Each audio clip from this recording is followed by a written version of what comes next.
Ben korkutmaşına. Soğutmasan, ayak boş boğazından şey yok. Hergen soğanı dilim var. Çaynada çıkıyorlar. Sitesinde kalan bir iş yok. Aslında şerait aslında hatta Çayna'nın üzerine sitezilerdi. Bölümde artık pasport buluşu kanunsuz. Benim bulan Meng kolda yak pasport var. So could I just ask all of the panelists to just mute themselves right now? And are we live on Facebook? Yeah? Yes, go ahead, Bianca. Okay, wonderful. Hi, everyone. It is so wonderful to be here. Good evening, big welcome. And thank you to all of our panelists for joining us today. We have a great event ahead of us and a tremendous panel of speakers. My name is Bianca Majeni. I'm with the Canadian Foreign Policy Institute, which is one of the organizations that is presenting this event tonight. We have simultaneous translation for today's event from English to French. You can find out more about that in the chat. We'll be posting information about that throughout the event. Nous avons traduction simultanée d'anglais vers le français. Si vous souhaitez écouter en français, veuillez cliquer sur l'icône interprétation de langue qui devrait être visible en bas de votre écran. L'icône est un globe terrestre comme un monde. Les instructions seront publiées plusieurs fois dans le chat. Si vous avez problème, contactez Brendan Stone ou l'indiquer dans le chat.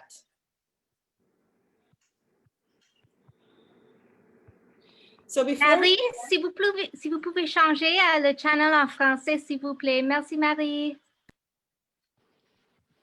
Merci, Marie.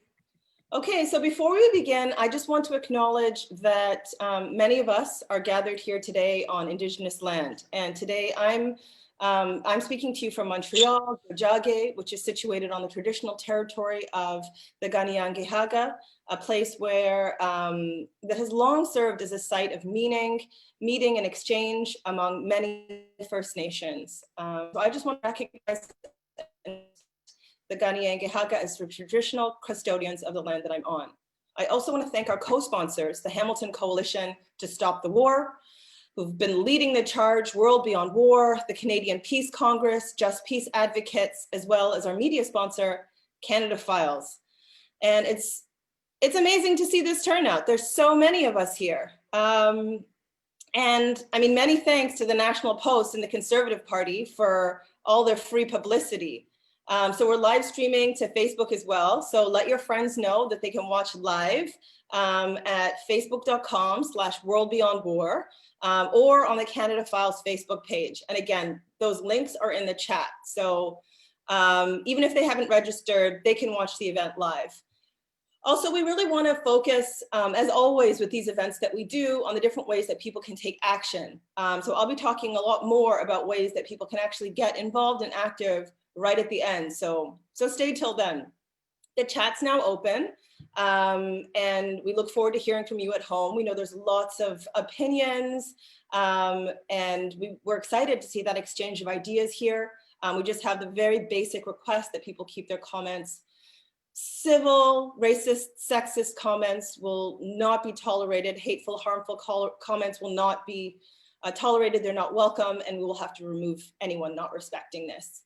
So again, my name is Bianca Majeni. I'm here representing the Canadian Foreign Policy Institute, which challenges unjust foreign policy measures and aims to bridge the gap between the perception and the reality of Canada's role in the world. And you can find out more about us at foreignpolicy.ca.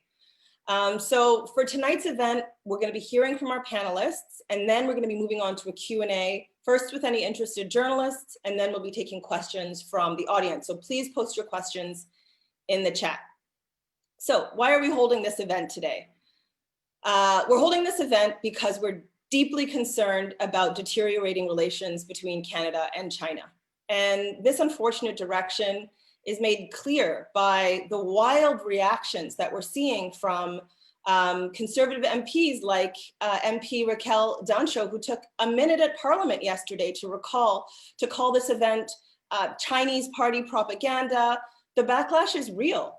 Reporters have even asked organizers if we're receiving funding from the Chinese government, while the National Post called us, and I quote, useful idiots on the front page. So that's the stage. And before we begin, I just want to start with some background. 2 years ago, Meng Wanzhou, CFO of Huawei Technologies, was arrested with the foreknowledge of Prime Minister Trudeau at the Vancouver airport. The circumstances around her arrest were strange, irregular. Meng's personal electronic devices and passcodes were seized and transferred by the RCMP to the FBI. Meng was not arrested for any crime she committed in Canada. Rather, her arrest for fraud was requested by the US government based on allegations that her company, Huawei, had been involved in violating US economic sanctions on Iran. Prior to arriving in Vancouver, Meng had traveled through 6 countries with US extradition treaties that did not arrest her, but Canada did. Shortly after her arrest, Trump made it abundantly clear that this arrest was political. And he said that he intended to use Meng as a bargaining chip in his trade war with China. So for almost 2 years, Meng Wanzhou has been subject to house arrest. The possible sentence that she might face, if found guilty, is up to 150 years in jail. Canada's arrest of Meng Wanzhou has been subject, it really has had unfortunate political, economic, and social consequences already. Right? We're seeing the loss of Chinese markets for Canada and a spike in Sinophobia. I also want to highlight the racial dimension for a minute. In criticizing the event yesterday, Conservative Shadow Minister for Diversity, Raquel Dancho, said, all Canadian MPs need to stand with our Five Eyes partners and like-minded allies to push back on Beijing's intimidation techniques. The Five Eyes intelligence arrangement, which consists of Canada, the US, New Zealand, Australia, and Britain, is quite frankly stoking conflict with Huawei and China. And you know, what is the Five Eyes that we hear endlessly about regarding China? Is it a solidarity network for European settler states? It's no coincidence that the only 4 countries that originally voted against the United Nations Declaration on the Rights of Indigenous Peoples, UNDRIP, are part of the Five Eyes. What connects the Five Eyes? Where I was born in Uganda, for instance, there's probably more English speakers than there are in New Zealand. So why isn't it a part of the Five Eyes? Or India, or Nigeria? Or why not wealthier countries like Japan and South Korea? I think this is something that we should reflect on.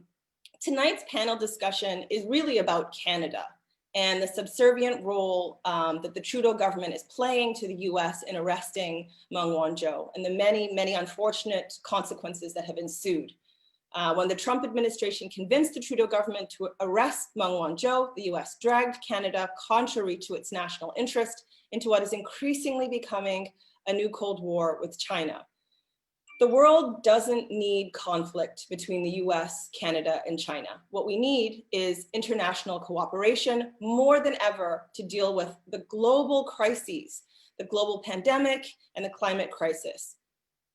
Hostage diplomacy, as many of our panelists have already said, is a terrible thing. Let's get Meng released and the 2 Michaels to their families. So without further ado, I would like to introduce our first esteemed panelist. Our first panelist is John Philpot.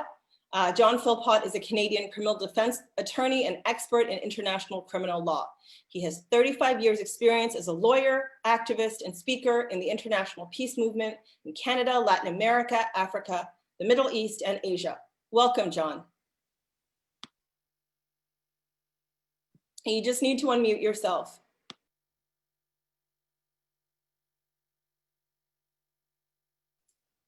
How's that? Very good. So I'd like to thank the people who have organized this conference. It's a very important conference, and I will move on directly to the issues since we have a lot of esteemed speakers today. Extradition is simple. someone is accused of murder in the States. They provide and there are persons in Canada. They send an indictment. They ask Canada to issue a warrant. They send a summary of the evidence. And if the same crime exists in Canada, like murder, it's relatively routine that the person be surrendered to the US. The minister, and it's very important for you to remember this, has a role at the beginning, any time during the process, and at the end, if ever the court rules that the person can be surrendered. Let's not forget this. Now, we hear a lot about the rule of law, but in fact, what we're seeing more is the rule of lies. Bianca mentioned that they had 6 or 8 countries. The indictment was issued in August 2018 after a long process where US had been planning to try and find something against Huawei. Between August and December 1st, she visited Britain, Ireland, Japan, France, Poland, and Belgium, all of whom have extradition treaties with the US. But they chose, Trump and the US government chose their vassal, Justin Trudeau. And Justin Trudeau knew about this a few days before it happened. What is the charge? The charge is misleading HSBC about some kind of representations which would amount to a fraud in violation of US sanctions law in force in that period of 2013, 2014. Now, what happened? On the 30th, the judge issued a warrant, an arrest for her, a warrant for her arrest. When you have a warrant for arrest to arrest somebody, it says arrest the person immediately. It's a criminal, right, or a fugitive criminal. But the Canadian Border Services and the RCMP met the night before and the morning before, and they decided not to arrest immediately. They had another plan. The Border Services would question her. And for all of you who go through customs, they can ask you any questions. They can search your computer. They can search your phone. They can take you aside, and you don't have a right to counsel. You're not under arrest. And so what they did is they spent almost 3 hours with her, from what I understand, and they managed to get some material from her. They got codes, the passwords for her electronic devices. They took pictures of the serial numbers on her phone and electronic devices. They put her devices in, I think it's called a Faraday bag, but it's a bag which is lead, covered with lead, so it cannot be erased or in any way. And then they passed it on to the RCMP after 2.5 hours after questioning her. And this would have a lot of Huawei material, presumably, in her computer, which is not related to 2013. It's modern. Anyway, and the testimony of one of the Border Services people said, "Oh, I made a terrible mistake. I gave the numbers, the codes to the RCMP." Was he punished for making this kind of mistake? I don't think so. So this is the first part of the flaw or in the government case. We can add to that, there is a senior RCMP officer named Ben Chang who refused to testify. Apparently he's in China or working in, I forgot the name of the former Portuguese colony. He's working there, but just part of China now. And he refused to testify. And the evidence that we have on him is that he informed his colleagues that the devices had been sent to the RCMP, to the FBI. So he doesn't want to testify. This is a very, very serious problem. And this abusive process by extorting by trick material from her is the grounds of an abusive process application. Abusive process is difficult in Canadian law, but possible. And this is an example where it should be granted. And so this is one access, one side of the defense. The second important part of the defense is the following. When they provide evidence or a summary of evidence to justify the case for which she should be taken because she allegedly helped to try and induce HSBC to commit fraud, they sent a series of slides of her meetings with senior authorities in Hong Kong, and the company, which is her sort of subsidiary, Sky, what's the last name of it? Sky. But the evidence which the US provided was incomplete. And slides, I think 6 and 16 of this, which she had explained to HSBC, were admitted. So the defense has applied to bring in evidence in the extradition process. Evidence is exceptionally, but it's been omitted. So the judge has made a ruling which potentially could allow, give a way out to the defense and have her not extradited, because the evidence may not be sufficient and it may be a lie, because sufficiency of evidence is a criteria for extradition. So that's kind of the basic parameters of the criminal case. There's many deeper aspects to it. For example, the meetings and the exchanges with the RCMP and the FBI have not been admitted in court. And that's a serious problem because they had been planning, because Canada was doing the dirty work for the US.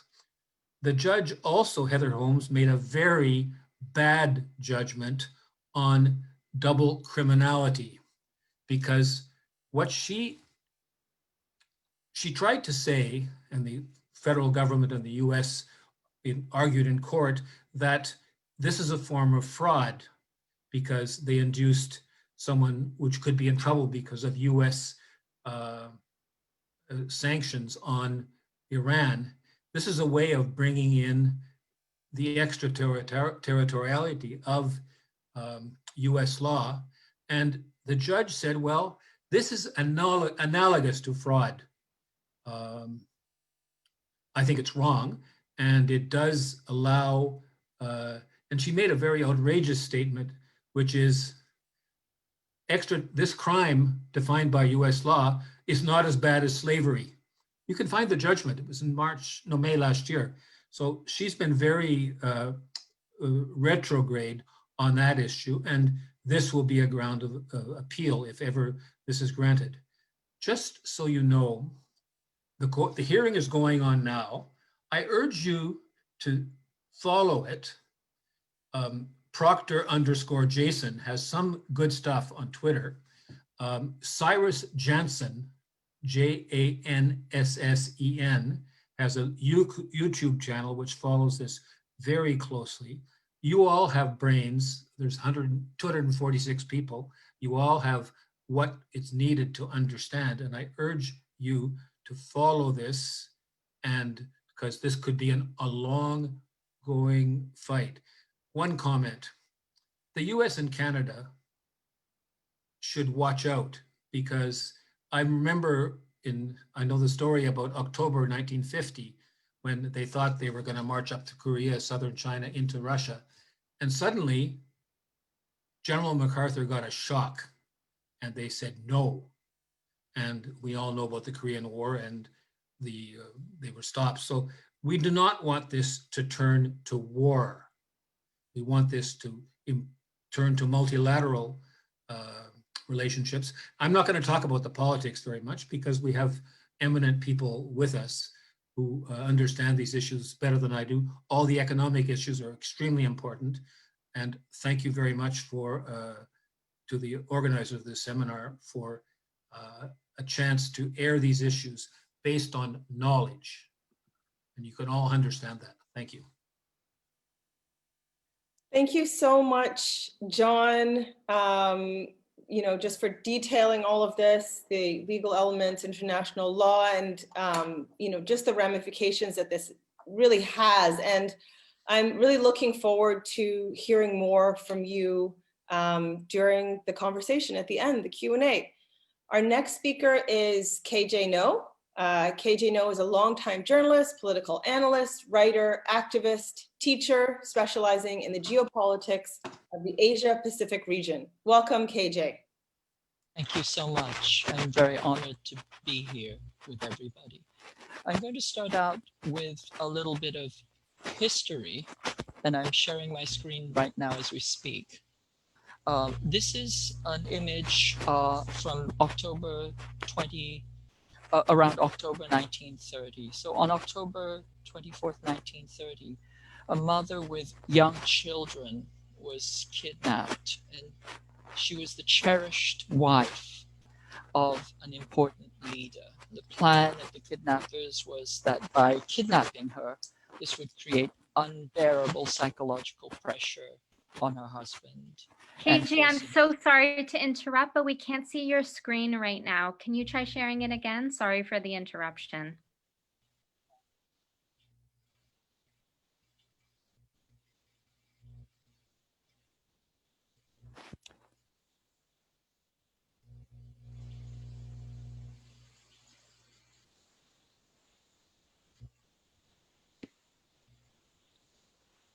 That's great, KJ. Now we can see it. Thank you.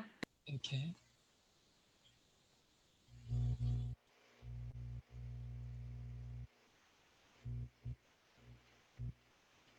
So this is the mother. She's a mother with young children, and the idea is by kidnapping her, this will create unbearable psychological pain and force this person, the leader, the husband, to capitulate.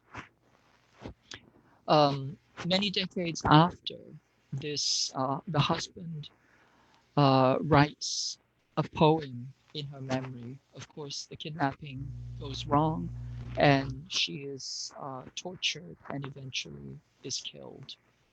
So he writes a poem in her memory. This is the poem, and it's a very touching poem. Of course, the poet was Chairman Mao Zedong. And could you speak up a little bit? Your voice is a little muffled. The person who wrote the poem was Chairman Mao. And the woman who was kidnapped was Yang Kai-hui, his first wife. This was the love of his life. And Mao never forgave his kidnappers for their cowardice, their depravity, the misogyny, victimizing women and children as weapons in a war. And he ground his enemies far away, drove them into the sea, and then he built a state where such things could not happen again. She is part of Chinese history. This is a postage stamp memorializing her. This is Meng Wanzhou. As you can see, she's also a mother of young children. And globally, this state-directed extraterritorial kidnapping of Meng Wanzhou is seen in a similar light. It's an act of infamy, misogyny, and thuggery. The Chinese government has proclaimed it is lawless, reasonless, ruthless, extremely vicious. The Chinese government is not given to these kinds of statements. Now, most people understand she's not guilty of anything, but she has been kidnapped as a pawn. Donald Trump has said Meng Wanzhou is a bargaining chip. Now, the International Convention Against the Taking of Hostages says that any person who seizes or detains a person to compel a state to do an act as an explicit or implicit condition commits the offense of hostage taking. The outcome of this judicial kidnapping will determine US, Canada, China policy for decades to come. I want to point out that what is on trial, who is on trial, is not Meng Wanzhou. It is the judicial system of Canada and the conscience, good sense, and ethics of its executive and ruling class. If the Canadian judiciary and its ruling classes fail this test, Canada risks becoming an international pariah. It's almost as if it is going to drive itself into the sea. The key facts is the Canadian government arrested Meng as she was transiting Vancouver on a flight. The charge was made by the U.S. District Court's Eastern District of New York. The original charge was fraud and conspiracy to commit fraud regarding U.S. sanctions on Iran. As John has already pointed out, the Canadians do not subscribe to sanctions against Iran. Canada encourages trade with Iran. Business dealings with Iran are not a crime in Canada. And US sanctions are actually a violation of international law. Also, Canada's requirement of double criminality. The crime has to be a crime in both jurisdictions, otherwise you cannot extradite. Let me repeat, trade with Iran is not a crime. The sanctions are illegal. So the US concocted a case. They said she had lied to a bank, she must be extradited for fraud. Now the bank was HSBC, the crime happened in Hong Kong, the accused was a Chinese national, and the arrest was in a Canadian transit zone. That sounds like the beginning of a bad joke. She was extradited, she must be extradited to the US for fraud. The question is, who was defrauded of how much? What was the harm from this fraud? Nobody has answered this. The other question is, why does the US even have the standing to charge fraud? The US claimed it had standing because transactions with HSBC had or would have transited US servers in New York for a few milliseconds due to electronic dollar transfer and clearance systems.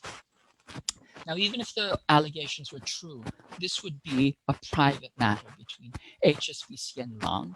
The funds could have gone through an alternate system bypassing New York, and no non-US person has ever been charged for causing a non-US bank to violate US sanctions in the past.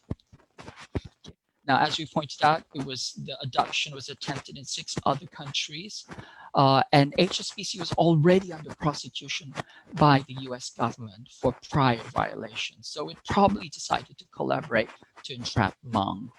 The arrest itself involved abuses of process that John has mentioned, including hiding of exculpatory documents, denial of key access to key documents, violation of charter rights. These are the missing slides. You can see that there is no lying. It says Huawei conducts normal business activities in Iran, provides civilian telecommunications. It says that Huawei engagement with Skycom is normal and controllable business cooperation. This will not change in the future. Where is the lie? Okay. So is it fraud? Fraud is lying plus harm. That is to say, there has to be deliberate misrepresentation as well as harm or risk of harm to HSBC. That is, it must be at risk for fines or penalties for sanctions busting. But if Meng had lied to the bank, there would be no harm because HSBC cannot be held liable as an innocent party if it had been deceived into breaching sanctions. If Meng didn't lie, then there was no fraud. So documents, slides released show that HSBC had been informed of the relationship. There was no deception, there was no lie, no harm, no fraud. Case dismissed. Okay. Remember, double criminality. Canada does not have sanctions against Iran. Justice Heather Holmes ruled against Meng. She said, don't look for correspondence between the statutes. We need to transpose the context and environment of the statutes in the demanding country to render a decision. In other words, we have to interpret the demand for extradition by transposing the environment that led the US to make the demand. Canada has no sanctions, but you have to imagine as if Canada had sanctions on Iran to render the decision. In other words, the illegal environment of US sanctions overruled the clear letter of Canadian law. In other words, Justice Heather Holmes installed an illegal sanctions into Canada by installing an illegal backdoor. Okay, dangerous precedent. Any country could be interpreted on the basis of local environment. This leads to an end of double criminality.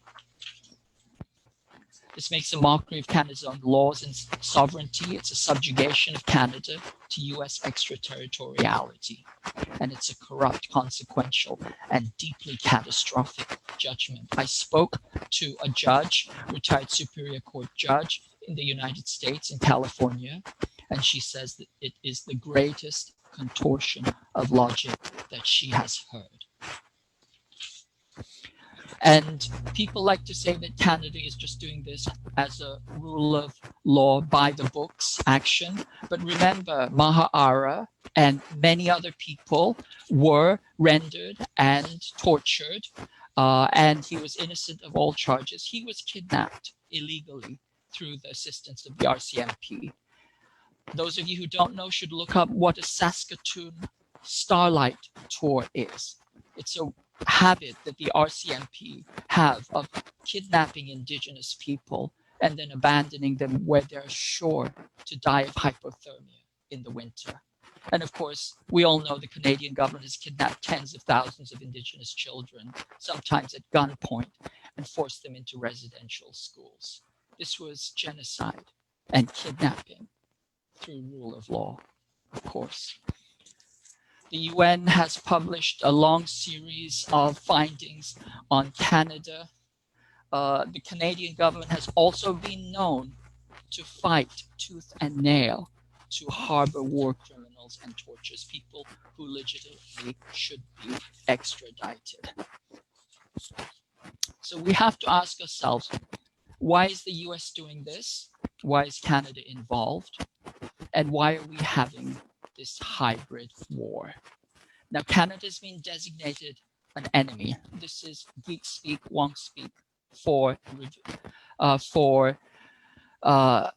revisionist power is the geek speak for official enemy. And this goes back to US history. This actually is a neocon project going back to the 1992 Defense Planning Guidance document, the 1997 Project for a New American Century, and then the Bush Doctrine, Air-Sea Battle in 2010, Pacific Pivot in 2011, and 2018, the National Security Strategy. That designates China as an official enemy. The US is at war with China. It involves economic war, technological war, legal warfare, diplomatic warfare, military brinksmanship, civil subversion, academic warfare, and information warfare. US hybrid warfare against Huawei consists of tech war, trade war, supply chain strangulation, economic warfare, lawfare, including this judicial kidnapping, and cyber war. Okay. The question we need to ask ourselves is, did Canadian citizens consent to this war? If so, when and where was this debated? And Huawei is also a problem because it disrupts the electronic panopticon. A worldwide Huawei system would create problems for the US global surveillance system. Huawei's allegations of spying have been completely debunked. The German intelligence, British intelligence, US NSA have found that there has been no spying. Okay. On the other hand, Huawei refuses to plant backdoors. They said that Huawei will never plant backdoors. And Wired says that Huawei is also an obstacle to NSA surveillance. Bloomberg alleged that Huawei had created telnet connections that were insecure but Vodafone refuted these allegations. It's completely implausible. Huawei refutes these allegations, demands proof. The proof is never coming. Okay, so we have to step back from the brink. We have to back off on the unsubstantiated lies and allegations of unverifiable backdoor spying. Stop the spying and harassment of Huawei. Stop the projection. Stop the interference with its global contracts. Stop the fraudulent prosecutions. Stop taking hostages. This is a violation of international law. And Canada must release Meng Wanzhou, find ways to repair relations, find ways to cooperate anew with China. The benefits will be tangible and immense. The consequences will be immeasurable. And nobody who tells you that Canada's hands are legally tied is telling you the truth. Canada has the right and moral duty to refuse extradition. Section 23 of the Canadian Extradition Act gives the government the authority to terminate this case at any time by abdicating its responsibilities to the Canadian people and the cause of justice. The Trudeau administration is doing an incredible harm to Canada and to the people of the world. Okay, people are suffering. More people will suffer. We have to end the kidnapping now. Thank you. Thank you so much, KJ, for that really brilliant presentation, for giving us the history that I think a lot of people don't know, and showing us how people in China would see this historically, the extraterritoriality of the US, and also just for reminding us that our hands are not tied as Canada. So our next speaker of the evening is MP Paul Manley. Paul Manley serves as the Member of Parliament for Nanaimo Ladysmith. Paul is a member of the Green Party of Canada and was elected to the House of Commons in 2019, making him the second elected Green federal MP in Canadian history. He's also the party's foreign critic. Paul is a filmmaker and a former director on the National Board of the Council of Canadians. Welcome, Paul. Well, thank you for having me. Good evening, everyone. I'd like to acknowledge that I am speaking to you from the traditional unceded territory of this Nanaimo First Nation.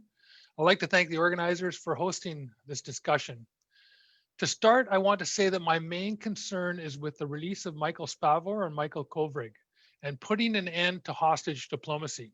That is my reason for speaking out on this issue and the reason I agreed to participate in this panel discussion. I think the name of this event is unfortunate. It doesn't reflect the complexity of the situation or my position on it.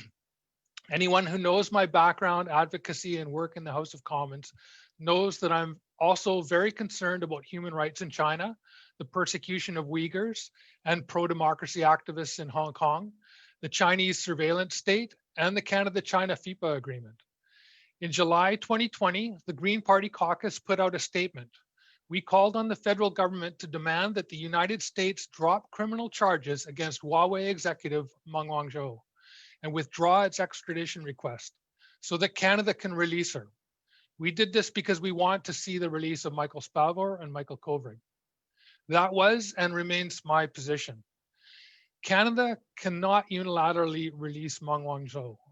Canada is a signatory to extradition treaties with the United States and a number of other countries. These treaties have the force of law behind them and need to be respected. There should be no political interference in that process. US President Donald Trump is key to everything that has happened with Meng Wanzhou. His actions led directly to Michael Spavor or Michael Kovrig being jailed in China. The Trump administration abused the trust of the Canadian authorities and abused international diplomatic norms. The timing of Meng Wanzhou's arrest in Vancouver was telling. It occurred right before a trade meeting between President Trump and President Xi at the G20 in Buenos Aires. To quote former Crown prosecutor and prominent media commentator Sandy Garasino, what could be a better pressure tactic in trade talks than to orchestrate a surprise glorified perp walk on the global stage? Meng's arrest wasn't important, necessary, or urgent. It was a show. end quote. Indeed, just days after her arrest, President Trump made a remark about using Meng as a bargaining chip in trade negotiations. This was not the first or the last time that Trump acted in an irresponsible and dangerous manner. He has regularly ignored international norms of diplomacy, evidence, and multilateralism. As a result, Michael Spavor and Michael Kovrig are sitting in a Chinese jail with no end to their ordeal in sight. The pretense employed to arrest Meng Wanzhou was that she misled HSBC and placed the bank at risk of violating US sanctions against Iran, and that Huawei had violated those sanctions. Those unilateral sanctions imposed by the Trump administration were bogus from the beginning. In 2015, during the Obama administration, Iran, China, France, Russia, the United Kingdom, Germany, and the United States ratified the Iran nuclear deal. During his election campaign, Trump vowed to tear it up. In March 2018, the director of the International Atomic Energy Agency reported that Iran is implementing its nuclear-related commitments. The deal was working. The Trump administration wanted changes to the Iran nuclear deal, made accusations of non-compliance, and ultimately imposed the unilateral sanctions. These are the sanctions that Huawei was accused of violating, and Meng was accused of putting HSBC at risk of violating. It's fair to say that Donald Trump has dedicated much of his presidency to undoing the work of President Obama. Trump imposed sanctions on Iran because he didn't like the Iran nuclear deal that Obama had helped broker. Canada does not have sanctions against Iran, and the European Union blocked its citizens and corporations from complying with the US sanctions. It's important to point out that historically, it has always been corporations that have been charged in connection with sanctions violations, not individual corporate executives. This also makes the Meng Wanzhou case unusual. It's my hope that the incoming Biden administration will return to multilateralism, drop the charges against Meng Wanzhou, and withdraw the extradition request. It's the only way for her to be released in accordance with international norms and the rule of law. And it does not require the US to drop its charges against Huawei. I also hope that the new US administration will recommit to the Iran nuclear deal and drop the sanctions imposed by Trump. Nothing I have said here should be interpreted as giving the government of the People's Republic of China a free pass. I am deeply concerned about the persecution of Uyghurs and other ethnic minorities in China, and I reject any assertion that this is not happening. I trust the Amnesty International reports on this issue. I am concerned about the treatment of pro-democracy activists in Hong Kong and mainland China. I share the concerns raised by Noam Chomsky and Edward Snowden about the Chinese surveillance state. I think there are good reasons to have concerns about the use of Huawei technology in Canada. And the implications of the anti-democratic Canada-China FIPA agreement is an issue I've been raising for years and something that all Canadians should be concerned about.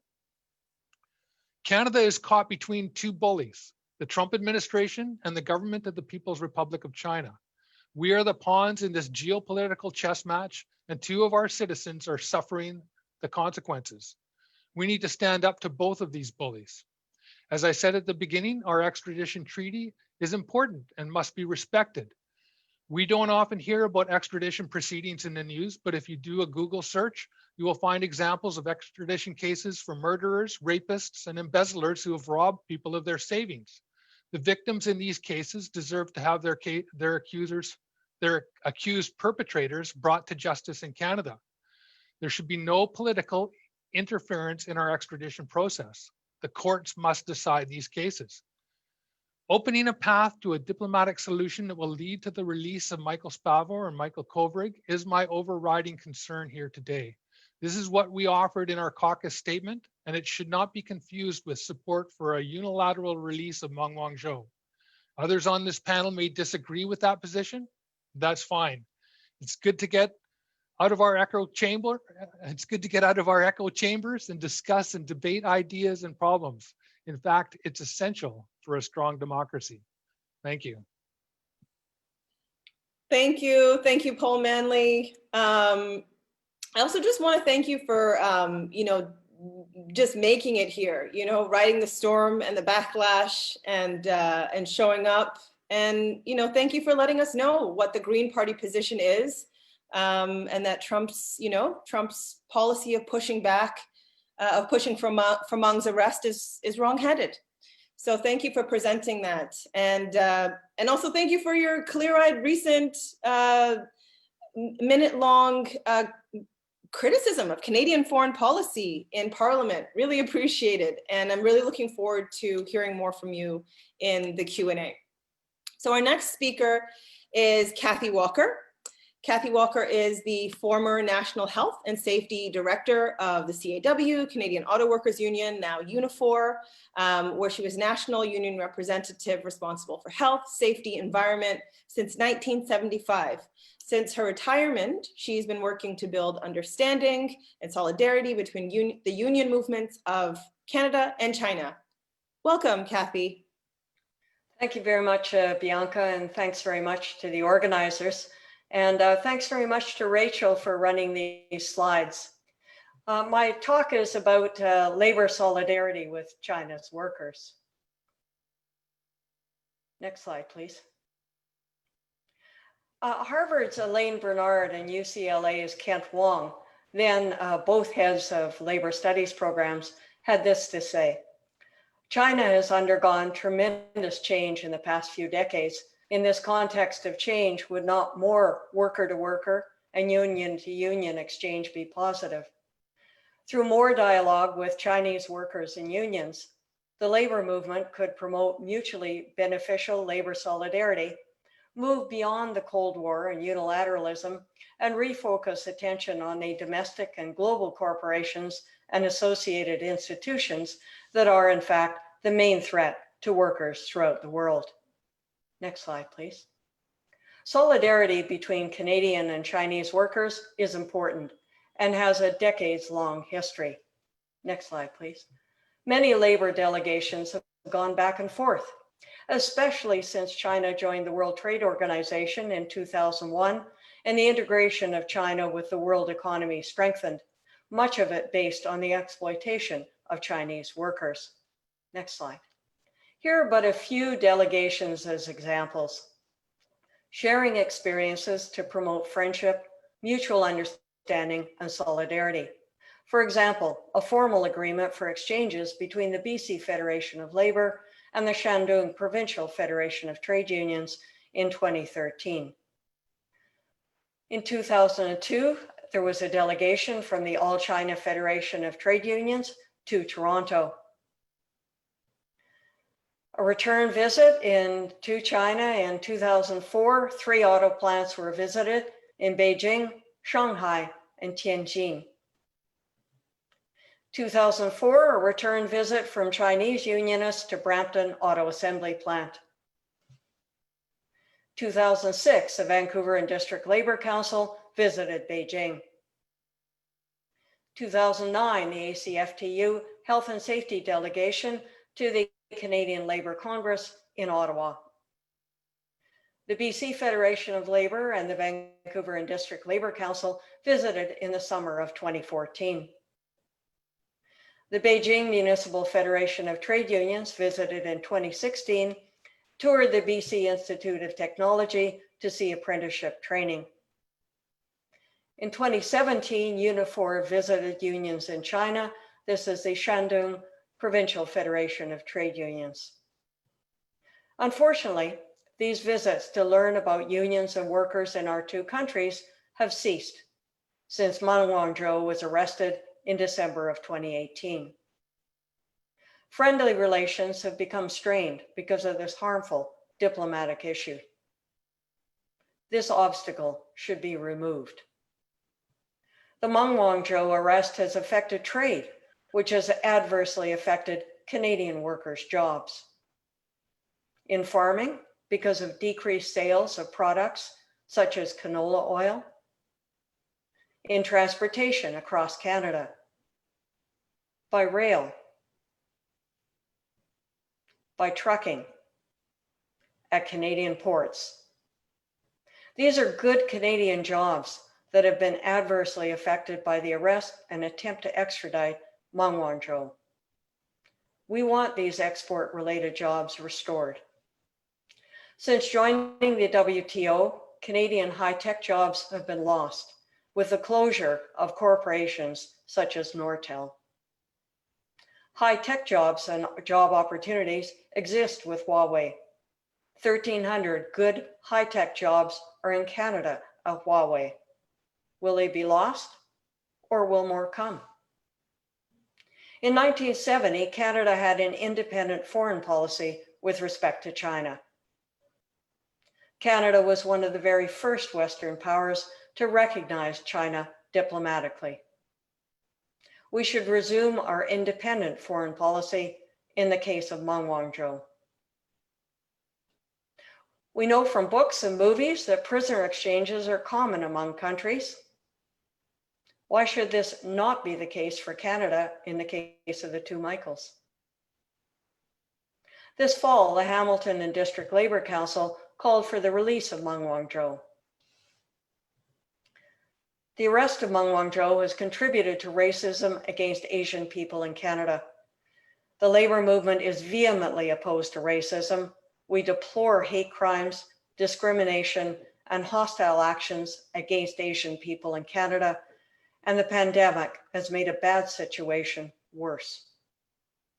Racist attacks must be stopped. More than 600 cases have been reported this year, with 1/3 of them being physical assaults. Dozens of Richmond, BC residents rallied against racism in May of 2020. The release of Meng Wanzhou will normalize relations between Canada and China, will contribute to a reduction in racism in Canada against Asians, will help to restore friendly relations and exchanges between Canadian and Chinese labor unions and workers. Thank you very much.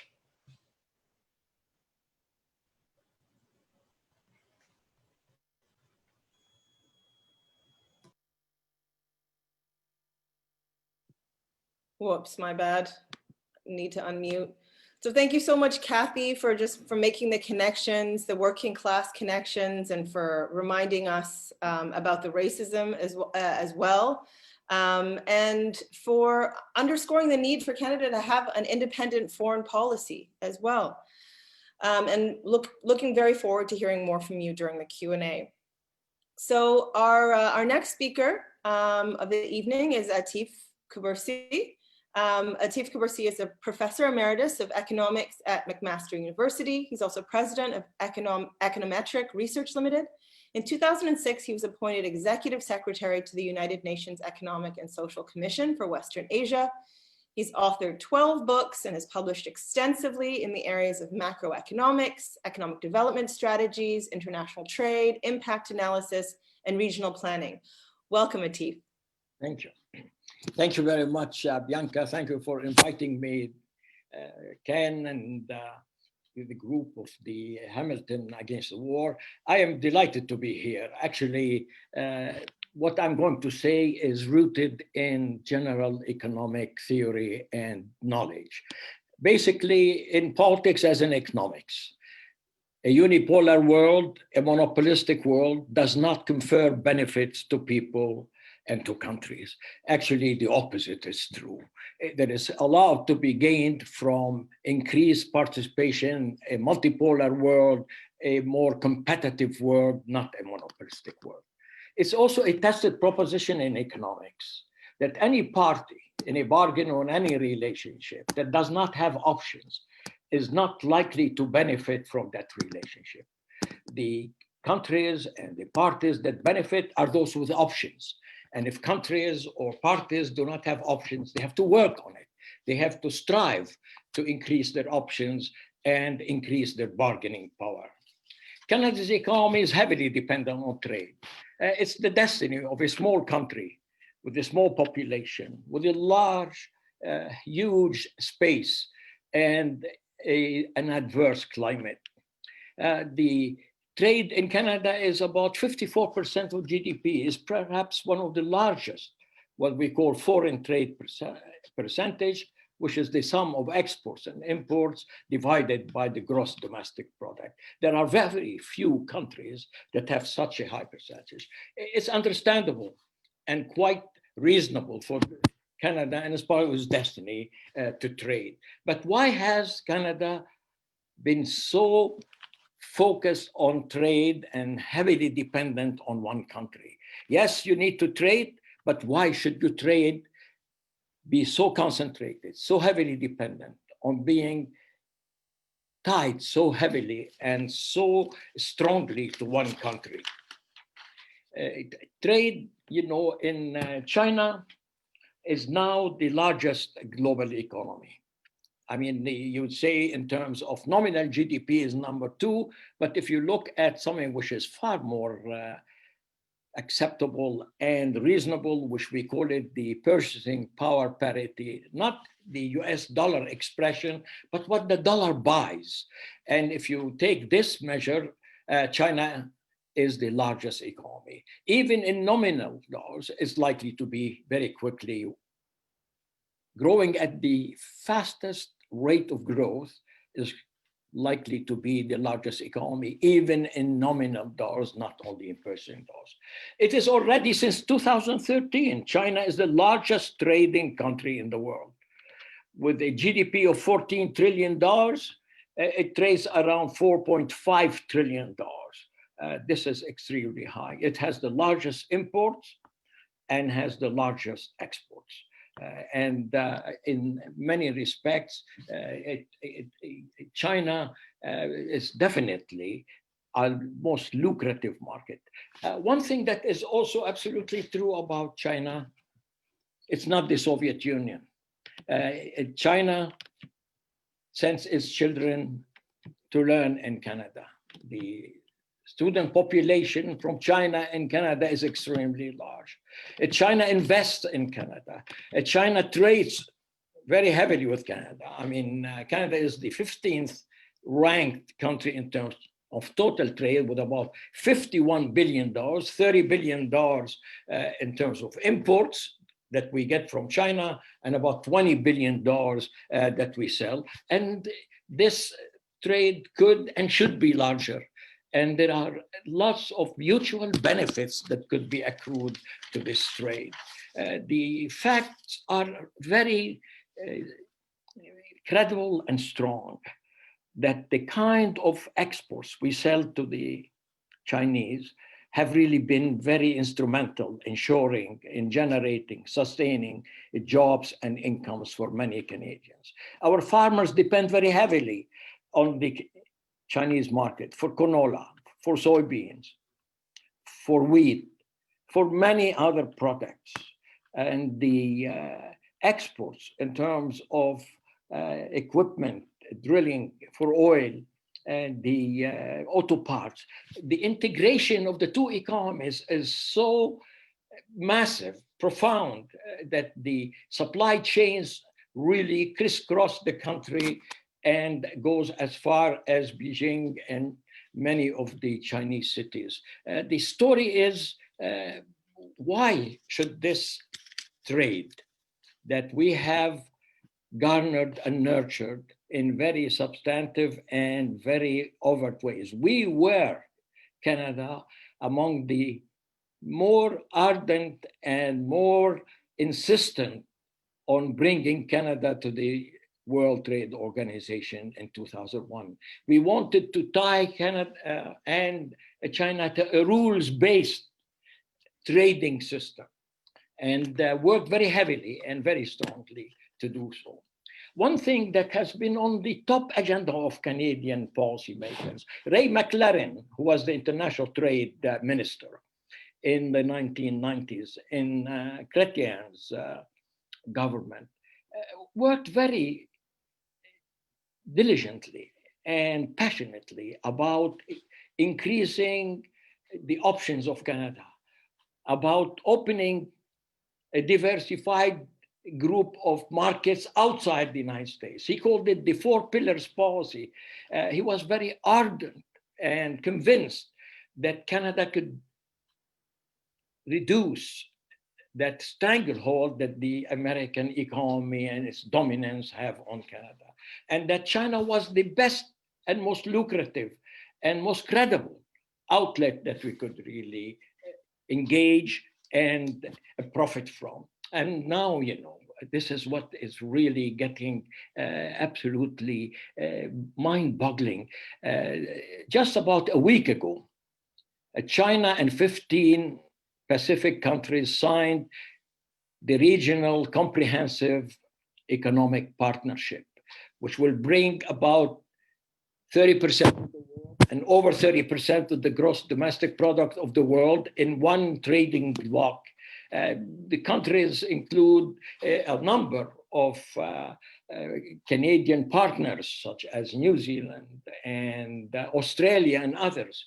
This is a time where Canada could benefit from that association. And this is exactly at the time when we are really putting the incarceration or the extradition threat standing in the way of increased trade, of sustaining more jobs, of liberating Canada from this heavy dependence on the United States, in increasing our relationships. That's not just purely resources, but also high technology. And it's not only trade, but also investment. Why are we putting all these things on the chopping block? And why can't we basically and fundamentally find ways and means that would allow us to do so? Look, one thing that is now absolutely true, there is a strong rivalry between the US and China. The US is trying in all its capacities and ways and means to frustrate the Chinese increased importance and increased presence in the world economy. The Chinese have enmeshed themselves in the global economy. They're not shying out. They want to be engaged more.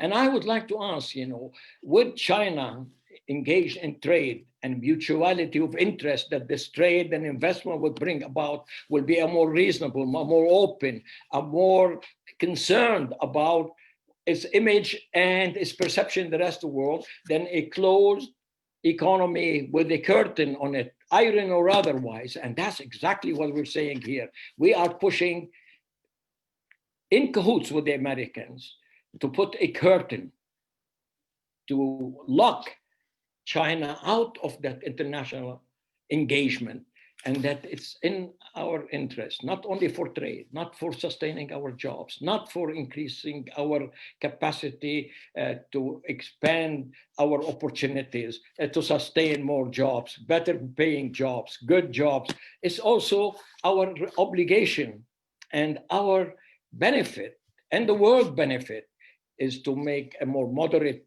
China, a more open China, a more engaged China, a more respectful for the respect that we give it.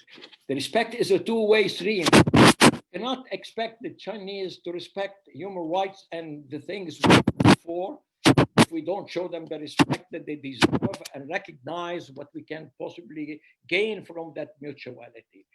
The challenge is really there, and I think that Canada is forfeiting. It's basically diverting the great chances that China had offered Canada and was really escalating, increasing, and opportunities mounting, escalating, cumulative. And we put them all on the chopping block. And this is a time really for statesmanship and for our ability to act for independence, not only economic, but political, where we show that we are a country that has all the sovereignty and all the respect for its obligations and for the treaties that they had promulgated. WTO does not allow the kind of treatment we're doing to Huawei, and I think there are really major, profound mutuality of interest, responsibility towards a more peaceful world, and our complete and total devotion to protect our sovereignty. Thank you. Thank you. Thank you so much, Atif. And just thank you for highlighting the just the great benefits that we would get from normalizing economic relationships and economic relations with China. And I learned a lot and look forward to hearing more from you in the Q&A. So our final speaker of the evening was meant to be Niki Ashton, MP for Churchill Kiwatanook Aski. She has been unable to make it at the last minute. We just found out before the event. She was also the official sponsor of the parliamentary petition E2857 to free Meng Wanzhou. She has sent along what she had planned to say. So we have her speech, and it's going to be read by Henry Evans Sabrinka, who initiated the parliamentary petition to free Meng Wanzhou. So Henry, are you there? I'm here. Thank you for having me speak. And first of all, I want to say I'm speaking to you from the territory of the Anishinaabe, traditional territory of the Anishinaabe and the Haudenosaunee, and the territory of the dish with one spoon wampum. Nikki, something happened last minute and Nikki's not able to be here, but this is she asked me to bring this to you. Good evening. I would like to share a message of greetings tonight. By way of personal introduction, in addition to being a member of Parliament, my background is in international relations, in peace and conflict studies. I am concerned about what I see as a growing threat, the rising tide of Trump-style Sinophobia, and about what is increasingly becoming a new Cold War. I believe we need to talk about our role as Canadians, what we can and must do to make a difference. We are seeing rising Sinophobia. Ironically, at the time when Donald Trump has just been defeated in the US, we have those in Canada that want to bring that same type of agenda. Red baiting, dog whistle politics. We saw this with the Conservative leadership race, just how far this has gone. A leadership candidate who made one of the most blatantly racist accusations in this case against Canada's top public health official who is of Chinese background. That candidate not only was not disqualified from running, he now continues to sit as a Conservative member of Parliament. What is also at stake is we are and who we are and what we are as a country. As Canadians, we need to be peace builders again in this world. We need to build on our history of peace building and peacekeeping. We need to work for peace, not just for the absence of war, but a positive piece of social economic justice and respect for human rights. It includes valuing diplomacy, engagement, and the resolution of conflict. That values dialogue. That includes commitment to resolving bilateral and multilateral disputes. That recognizes that Canada can play a key role in terms of reducing much of the tension in the world.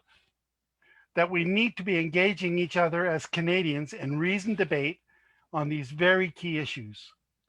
That was the spirit in which I agreed to bring forward the petition.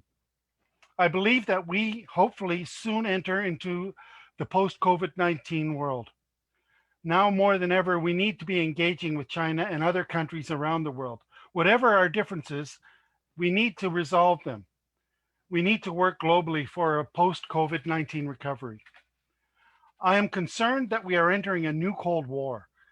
At the time we need to be reminded of how the last Cold War, that we came so close so many times to real conflict. How peace movements around the world, community grassroots voices of sanity played such a key role in pulling us back from the brink. Canada can play a role. Canada can play a key role. Let's do what we can. Let's fight back against the growing xenophobia. Let's put forward a vision of peace and diplomacy that sees Canada playing a key role as a peace builder in a post-COVID-19 world. Thank you, from Niki Ashton. Thank you. Thank you so much, Henry, for representing Nikki. Of course, we would have loved to see the real Nikki, as I've seen posted in the chat, but it's wonderful that we were able to hear that message of solidarity. So we've heard from all of our panelists, and we're now moving into the Q&A portion of the evening. The first part of the evening is going to be any journalists that would like to ask questions. I believe we have a question from journalist Daniel Z from the Canada Files. Daniel, are you there? Yes, I'm there.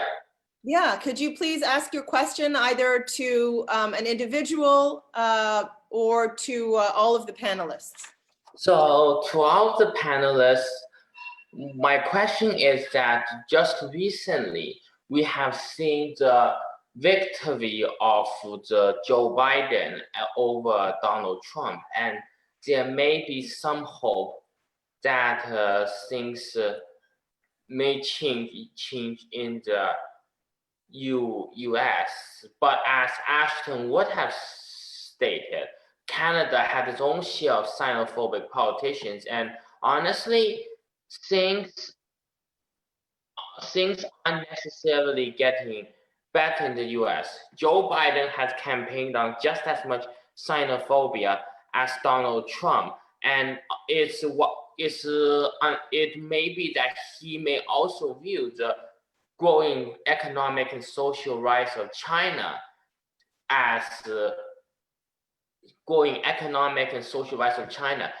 threat to US power and the desire to maintain a unipolar US world rather than a multipolar one, which, as Atif, our esteemed speaker, points out, would allow everyone to have various opportunities of development on the world stage and allow everyone to learn from each other and foster diplomacy. So the question is, do you see any sort of change in the in how Biden would approach the case of Meng Wanzhou, and how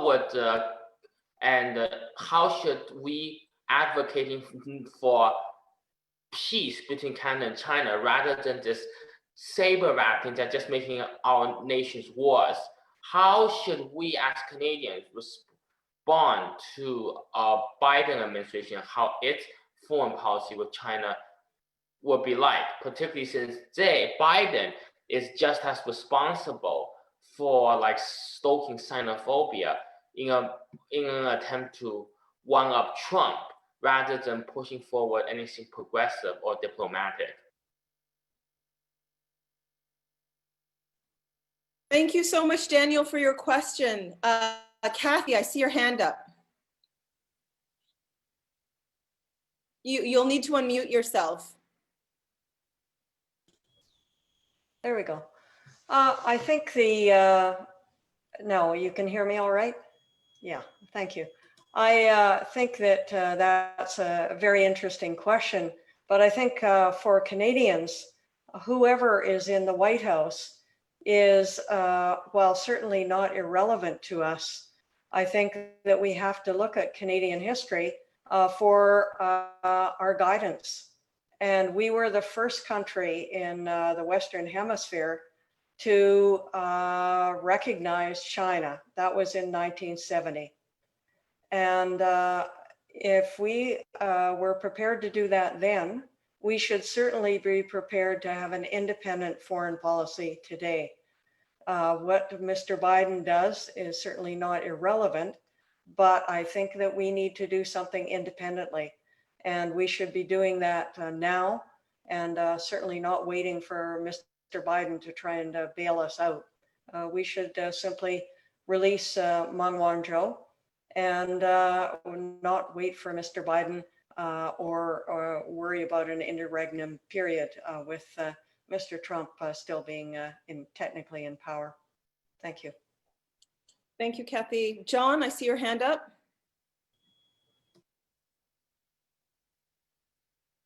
You'll just need to unmute yourself. Yeah. Well, I had the same point to make about Canada having an independent foreign policy, so I won't repeat what Cathy said, except that we are part of the change. This organization, this meeting tonight is part of the change.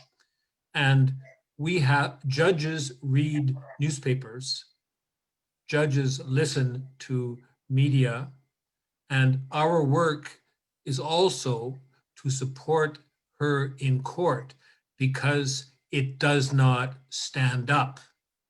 And this is why our fight for an independent foreign policy must be related to the maintenance of this coalition, support for the defense, the action, which I think you're going to talk about. I'm not going to announce it. There's a secret action next week, which we'll talk about it, and obviously to plan future events. Thank you. Wonderful. Is there anyone else on Atif?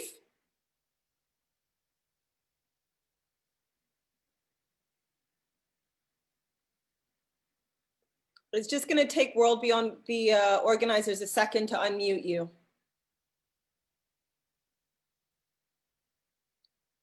Actually, Atif, I think you might need to unmute yourself. You're still on mute. We can't hear your, yeah. Okay, now, all right. I want to echo what my colleagues have already mentioned, that the issue is to have an independent Canadian foreign policy, regardless of who is in the White House, how important the White House is to our affairs. The issue here is, and that's what's worrying me, is that there will be differences in style, not in substance, between Biden and Trump. And that could be even worse and could be a subtle way of doing the same thing, but probably greater harm because it's not as abrasive or as arrogant as the way Trump has handled the things. Paul.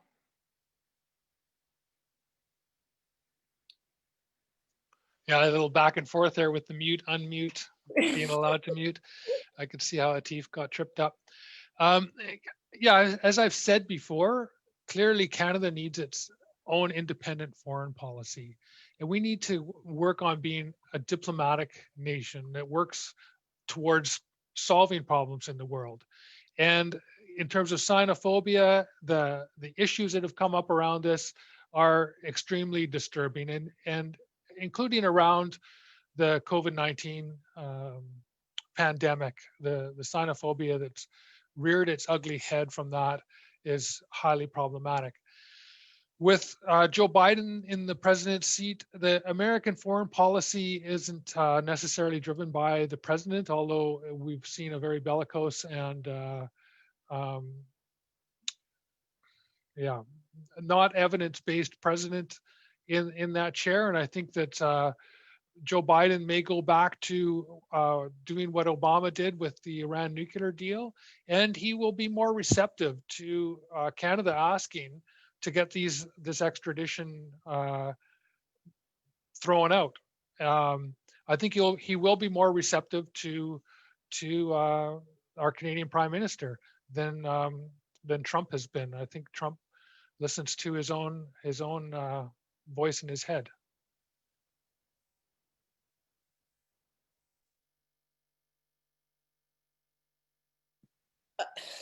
The unmute button.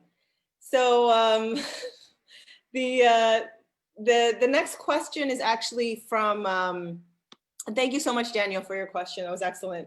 The next question is from Chris Black from the Canadian Peace Congress, who's gonna give us a little bit of a call to action, and then he's going to pose the first of the audience questions. And then I'm gonna start going through the questions that have been given to me by various audience members, both in advance of and during the course of this webinar. So Chris, are you there? Yes, but I have not got a question. I'm gonna make a short statement.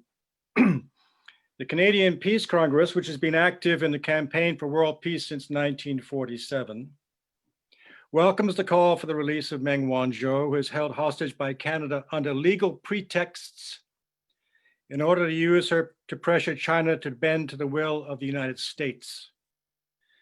We note, as many others have said in this meeting, that China is not the only target of this exercise. Iran is also important in this arrest because Canada by illegally arresting and detaining Meng is taking part in enforcing the illegal sanctions imposed by the United States on Iran. The Canadian, American, and Chinese people have in common a desire to avoid war at all costs. People all over the world want to live in peace, not in an atmosphere of confrontation and threat of war. The forces of Western imperialism want to demolish this vision for a just and peaceful world, to create their new world order, an American world order, which can only lead to war.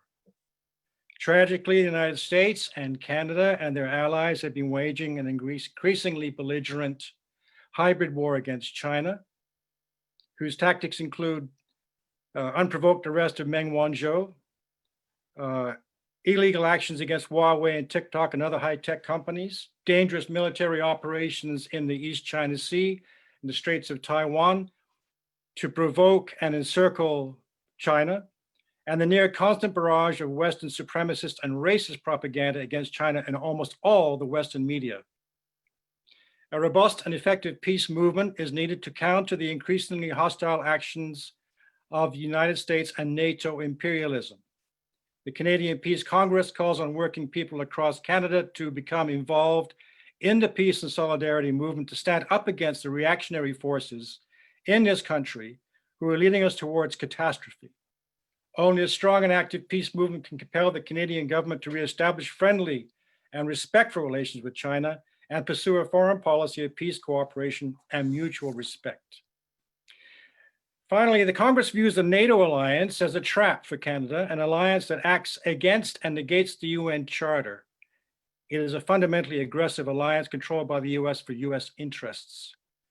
This organization is committed to the supreme war crime of aggression against countries from Europe to the Middle East and is increasingly bellicose and oriented towards great power conflict with emerging world powers such as Russia and China. Canada, as many people have said, must chart its own path forward and pursue an agenda of peace and prosperity for all its citizens, its sovereign First Nations, and all nations in the world. And to ensure that course is followed, must leave all military alliances and, as a further sign of its goodwill, commit to sign the Treaty on the Elimination of Nuclear Weapons. We welcome this event and the planned day of action, which we support and will join. Thank you.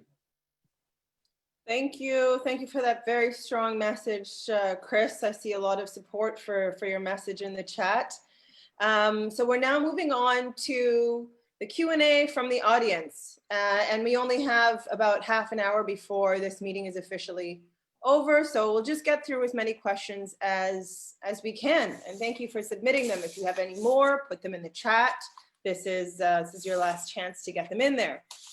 So the first question that we have, could Atif or others speak about how the Meng arrest is part of weakening Huawei and the company's role in Canada and globally as one of the only successful high-tech companies? Atif, could you answer this first?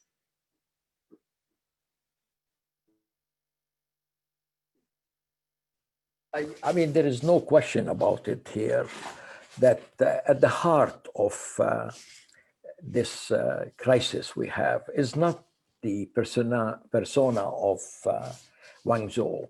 It's the economic rivalry between the two largest and most competitive economy for dominance and for stature in the world economy. Huawei as a technology is one of the instruments that the US sees China taking precedence and leading in the 5G generation ahead of others. So to a great extent, any emasculation, any curtailment, any thwarting of the growth and importance of Huawei is seen as diminishing the competitive advantages of China.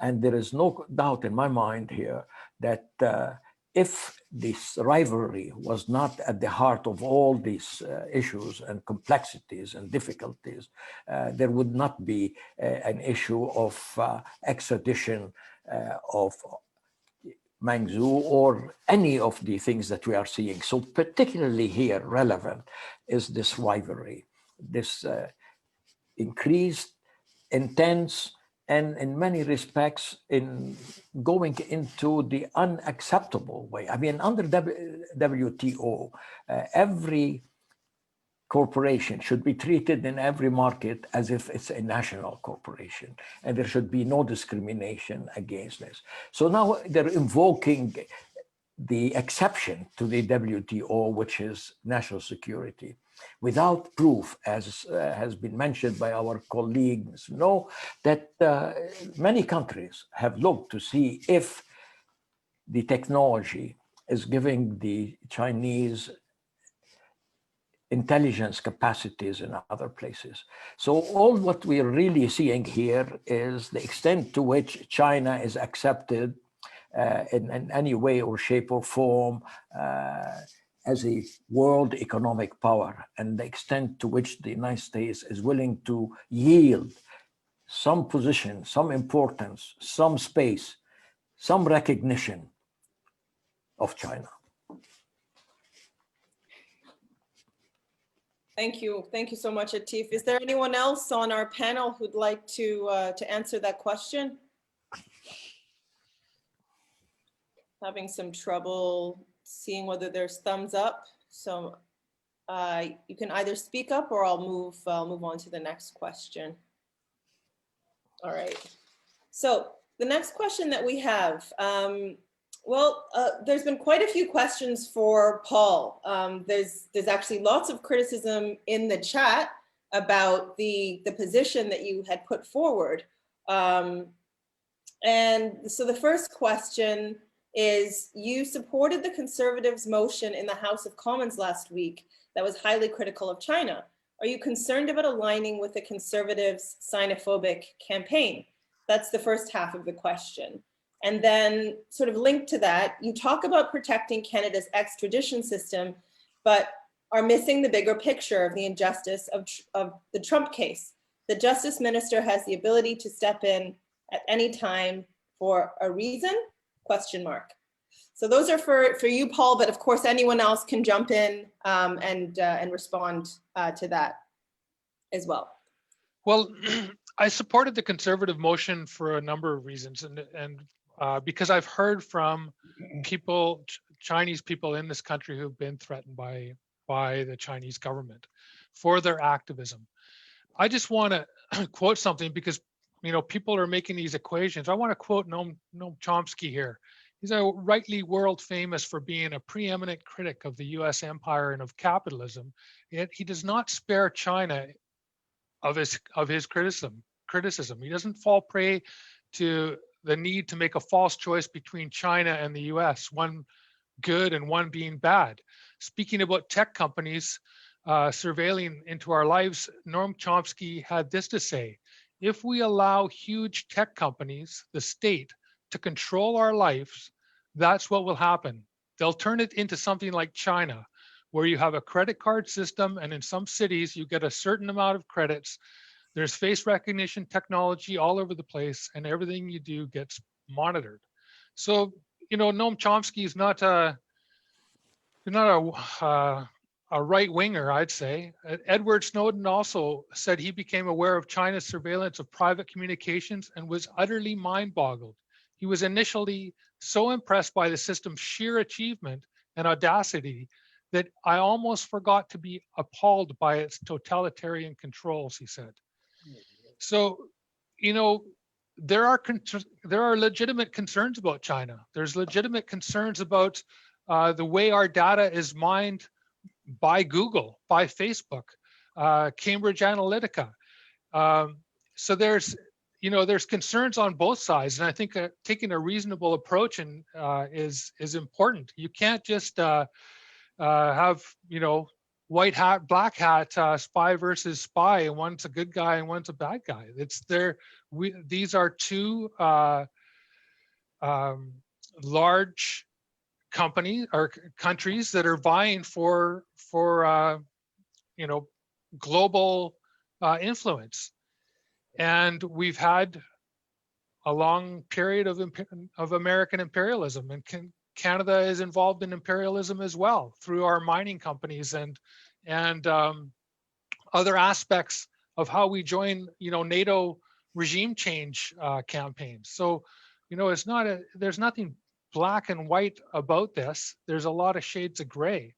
And I'm concerned about a lot of things that are done on this planet. And so I did vote for that motion. I didn't agree with everything in the motion, but I agreed enough with what was in there that I voted for it. Thank you. Thank you so much, Paul. Is there anyone else, any of the other panelists that would like to speak to this question at all? And just quite clearly, I do not support any kind of Cold War. I've been a peace activist for a good chunk of my life. And I've, you know, worked on in the peace movement and as a human rights observer, you know, in Chiapas, as a labor observer in Guatemala, you know, at sweatshops and working with labor activists in places like that. And, you know, we need to work towards changing the world through diplomacy. I'd like to know what this group is going to do about Michael Spavor and Michael Kovrig, because, you know, one of my constituents is a friend of Michael Spavor, and he would like to know, you know, when he's going to be released. And that is why I've spoken out on this issue. And I think people need to bring that question, you know, to China. Why are you holding these two men, and when are you going to release them? Thank you, Paul. I mean, I think we hold you in high esteem, and this is why these hard questions, you know, are posed. So, is there anyone else on the panel that would like to ask, would like to respond to this? Sorry, you're all itty bitty tiny little people. I'm just looking around. All right, I'm gonna move on. Okay, so the next question that we have is, I think from Bruce, and the question is, in 1999, the Extradition Act was amended to include a specific provision that provides the Federal Minister of Justice the power to intervene in an extradition at any point during the judicial phase. Louise Arbour and numerous other former diplomats have called on Lametti to put an end to the charade, but he won't. Do you think the Prime Minister's office is blocking it? Note the difference between former Minister Jody Whistlon-Raybald's resistance and Lametti's compliance. So this question is for anyone on the panel. John. I'm trying to, yeah, well, I'm, I guess, one of the lawyer on this one. There's a unilateral right under Section 23 to put an end to this process. There is clearly a division among certain parts of the Canadian, how do you call it, elite? Liberal elite, the liberal power in Canada, which has a lot of power. And I think it's a reflection of the interest in Canada to do business with China. And well, we're going to go to Mr. Lametti's office next Tuesday on the 1st of December to try and convince him to do this. No, I'm joking a bit, but this is part of our way out. It may be a way out. The petition in the House of Commons. So there is, Canada can drop this anytime, and this is what should be done. Thank you. Thank you, John. Anyone else on our panel that's interested in taking this question? All right, going to move on to the next question. So this one is for, seems to be directed at Atif Kubursi, but also to anyone else on the panel. Do you believe the USMC trade provision regarding Canada having to allow the US to review any free trade agreement made with a non-market economy was directly aimed at China? And if so, do you think Chrystia Freeland's ideological commitment to anti-socialism informed it?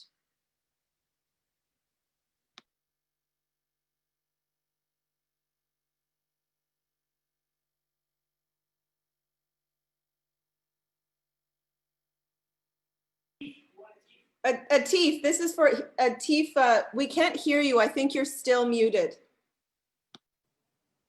All right, now. Okay. Yeah, there is a provision in the USMCA that replaced NAFTA, and before it in NAFTA, that any country which is party to this agreement cannot hold any agreements or other trade things with other parties without referring back to the original group. In some sense, hands of Canada are tied in this trade arrangement. I'm surprised that they had accepted this. And what worries me here is that this provision or this statement or this article is going to constrain the ability of Canada to freely deal with other countries. And I am convinced that even in the absence of these things, as long as we remain so mired in this heavy dependence on an exclusive market, our options, our ability to conduct free economic and political policies will remain constrained. Thank you. Is there anyone else who'd like to try taking this question? Any of our panelists? Paul. Yeah, so that provision in the trade agreement is highly problematic. You know, NAFTA was set up with a 6-month notice for a get out clause, and we went through the process of negotiating this agreement with Donald Trump. And one of the things that we did get rid of in that agreement was the investor-state dispute settlements. And we have investor-state dispute settlements in a whole raft of international trade agreements. And what those dispute settlements allow corporations to do is to sue our government for laws and policies that get in the way of their profits. And under NAFTA, we, as a developed country, we were sued more than any other developed country. We use investor-state dispute settlements to go after the who's who of developing countries through FIPA agreements, the Foreign Investment Promotion and Protection Agreements, and we've signed those. We've got about 45 of them that have been signed, and we use those FIPA agreements to mostly our mining and extraction companies to go after developing lower income countries to force our extraction projects. Now we've signed a FIPA agreement. The Harper Conservative government negotiated this agreement, and they didn't bring it to Parliament for ratification. And it was passed through an order in council, the FIPA Foreign Investment Promotion and Protection Agreement. It lasts for 15 years, 15 years before we can pull out of it. And after that, it sits in place for another year. And any Chinese corporation, state-owned or not, that is invested in Canada can keep that investment in place and be protected by that investor-state dispute settlement for another 15 years, for a total of 31 years. And so this is, you know, one of the things that I'm very concerned about is giving, you know, corporations in China, state-owned corporations, the ability to challenge our laws and policies in this country and use investor-state dispute settlement provisions in secretive tribunals to extract the wealth of Canadians through you know, tribunal decisions and take taxpayers' money when they don't get what they want, whether that's you know, they want to extract Sinopec and PetroChina have invested a huge amount of money into the oil sands, and that's probably why we bought a pipeline, because we're being threatened by this Canada-China FIPA. We have LNG Canada. We're fracking the hell out of the northwest of British Columbia for LNG Canada, which has nothing to do with Canada. It is 3 state-owned corporations, PetroChina being one of them, Petronas another, Korea Gas, Mitsubishi from Japan, which is a private corporation, and Shell Canada. And they all have these investor-state dispute settlements in them. But the one with the Canada-China FIPA is an outrageous one. And when that agreement was locked in, the trade between Canada and China, Canada has opened itself up to trade through all the agreements that it has already signed. And China was able to lock in its discrimination in that process. And anybody that wants to verify that information. Gus Van Harten, who is a trade expert, a lawyer and teacher at Osgoode Hall in Toronto, has written a very good expose about this called Sold Down the Yangtze River. And you can read his academic papers about how this agreement is so lopsided and put us in this terrible position. So we have problems with trade with the United States and in these agreements that we're locked into, and with the TPP and other agreements, and we are locked into this Canada-China FIPA for in that case, nobody cared about FIPAs before when we were signing them with the who's who of lower income countries, and our mining companies and extraction companies were using this to get what they wanted. Nobody was concerned about it until we signed one with China. Thank you, Paul. Does anyone else want to weigh in on that before we move on to the next question? Okay. All right. So the next question that we have is, could John or others give more detail on how US sanctions are illegitimate or imperialistic? John, let's start with you. Well, this is related to the comprehensive agreement signed in 2015, which Donald Trump withdrew from, as he promised in his election. And he is, the whole question of economic sanctions in international law is a very hot one, because it's a way of waging war without guns.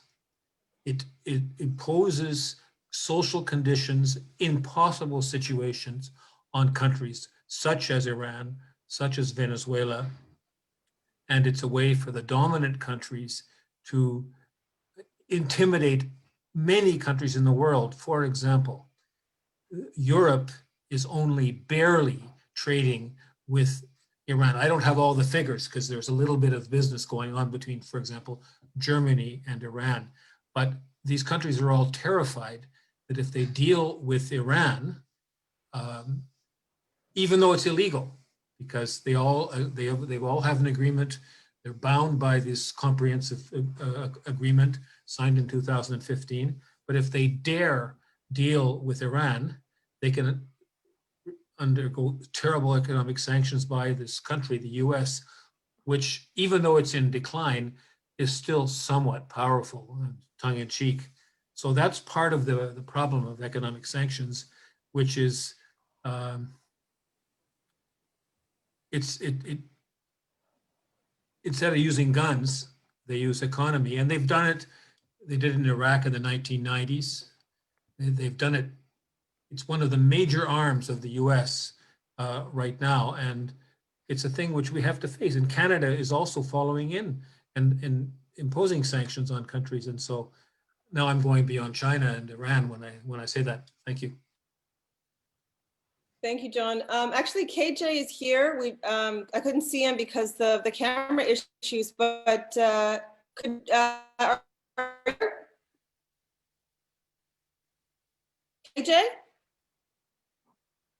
Is it possible to unmute? Yes, thank you. Yes, I would like to respond to Paul Manley. And I have been sitting here listening carefully. And what strikes me is that Mr. Manley is incapable of listening. Many of us have already said that Canada is not tied. Section 23 of the Canadian Extradition Act gives the government the authority to terminate this case at any time. It's unclear to me why Mr. Manley keeps on repeating the lie that we cannot act.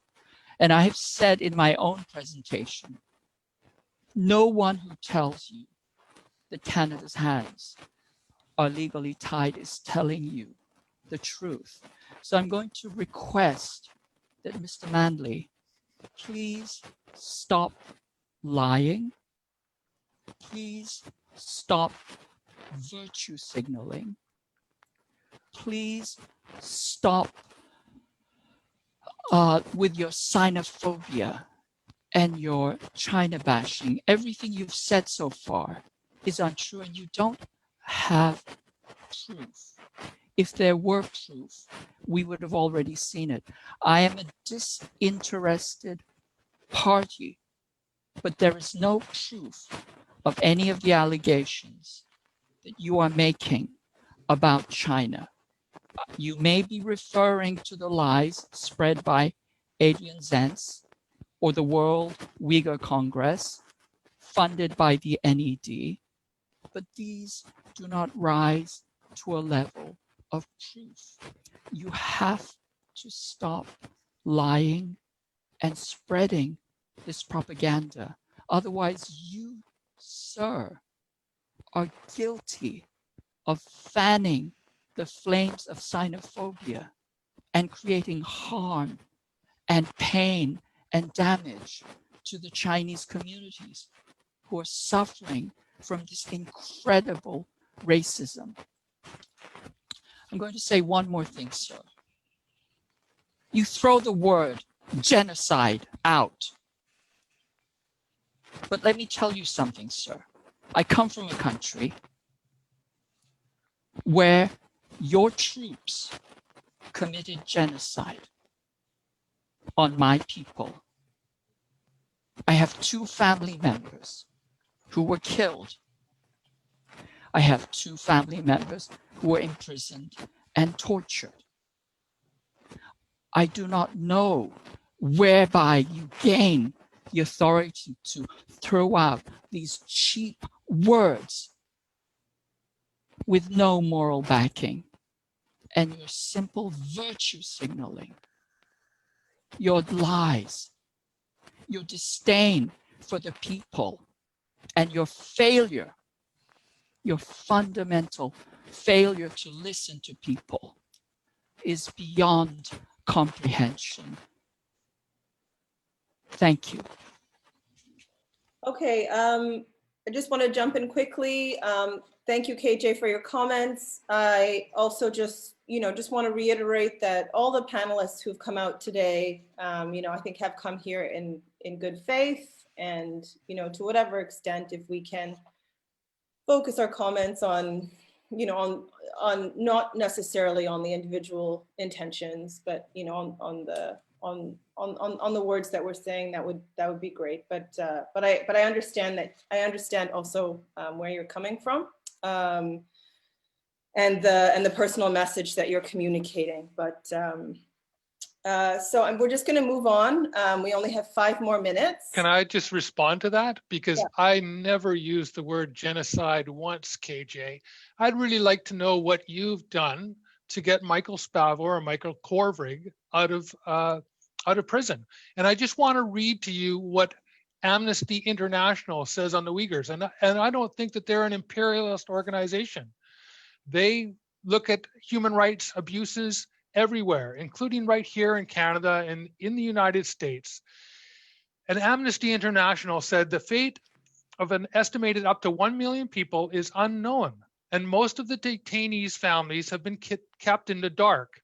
China has intensified its campaign of mass internment, intrusive surveillance, political indoctrination, and forced cultural assimilation against the region's Uyghurs, Kazakhs, and other predominantly Muslim ethnic groups. Amnesty International has interviewed more than 100 people outside of China whose relatives in the Xinjiang Uyghur Autonomous Region are still missing, as well as individuals who said they were tortured while in detention camps there. This is not coming from some imperialist organization. This is coming from Amnesty International, which has a reputation of looking at human rights around the planet and looking at what American imperialism has done in different parts of the planet. They are a very credible organization, and I happen to feel that the evidence that they have gathered is credible. So I have never mentioned genocide, and I would like to see what you're going to do, KJ, about getting Mr. Kovrig and Mr. Spavor out of prison. I stand by what I've said. Cathy?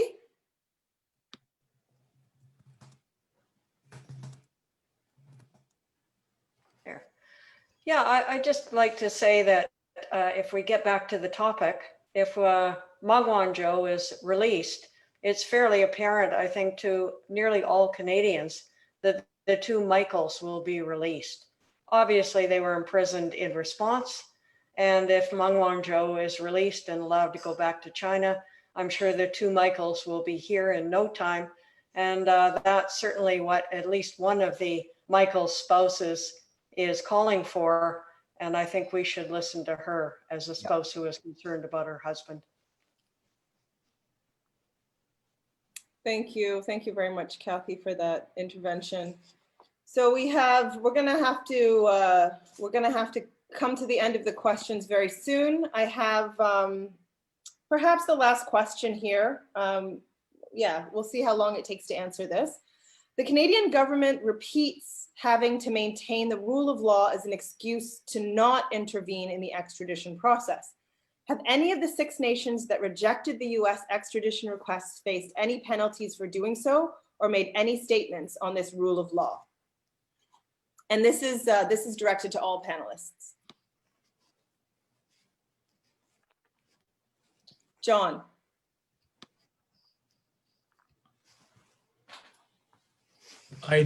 We don't know whether these countries were actually punished or criticized by the US. We don't know about that, but the rule of law is a big hoax. Canada always talks about rule-based relationships, but if they allow the kind of evidence and procedure being done by our authorities, Canadian Border Services, RCMP, the Canadian Political Police, this is unacceptable. And this is why all of us, including the parliamentarians, have to criticize the Canadian police authorities, government, and when I talk about that, includes Border Services. Thank you.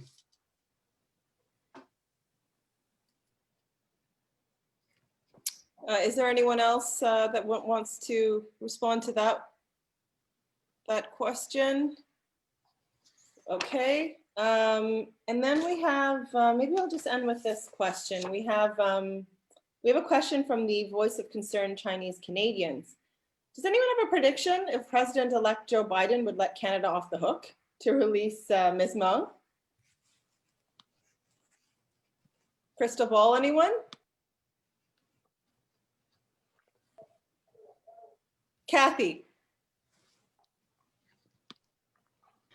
Well, given there still are dozens of people in the Guantanamo detention facility in Cuba, I think that we shouldn't hold our breaths, even though it's a Democratic president.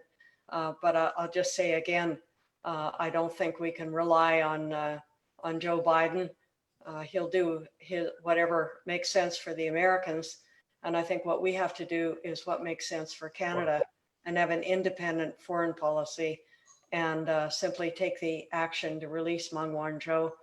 And when we reassert ourselves with an independent foreign policy, I think that we can all stand prouder and taller as Canadians. Absolutely. Thank you. Is there anyone else on the panel that would like to respond to that question? Okay. All right. Wow. Okay. Well, what an evening.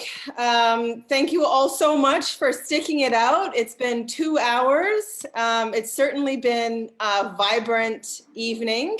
I know that I have learned a heck of a lot, and I'm so grateful to all of our panelists for being here, to the journalists, to Chris for his statement, and that's all the time that we have today. But just want to say thank you so much to our panelists, to Niki, to KJ, to Paul, to Cathy, Atif, John, for sharing your insights, your knowledge. To the audience for your excellent questions and for your lively participation. I also want to thank the organizers of the event, of course, the Hamilton Coalition to Stop the War, who are leading the charge on the campaign to free Meng Wanzhou. World Beyond War, who've done all the tech today that you're seeing and have just made this flow so smoothly, and have done heavy promotion to make this event a reality. Thanks to the Canadian Peace Congress, to Just Peace Advocates for co-presenting, and also to Pivot for Peace for endorsing this event. You can find out more about the Foreign Policy Institute, where I work, and the campaign for a fundamental reassessment of Canadian foreign policy at foreignpolicy.ca. And of course, the most important thing is to take action. So sign the House of Commons petition to free Meng Wanzhou. This is in the chat. You can find it, Google it if you can't see it in the chat. Or if you're watching this after on Facebook Live, there's also an action network tool that allows you to email all your MPs at once to ask them to work towards freeing Meng Wanzhou. Find out more and support all of the groups that organize this event and the cross-country day of action to free Meng Wanzhou, which was really the inspiration for this event. And you can see the chat for the dates, locations, and you can also find them on the Hamilton Coalition to Stop the War's website. Again, that's the Hamilton Coalition to Stop the War's website. So I'm wishing you all a beautiful evening. That's it for our program today. Thank you so much. Thank you for being here.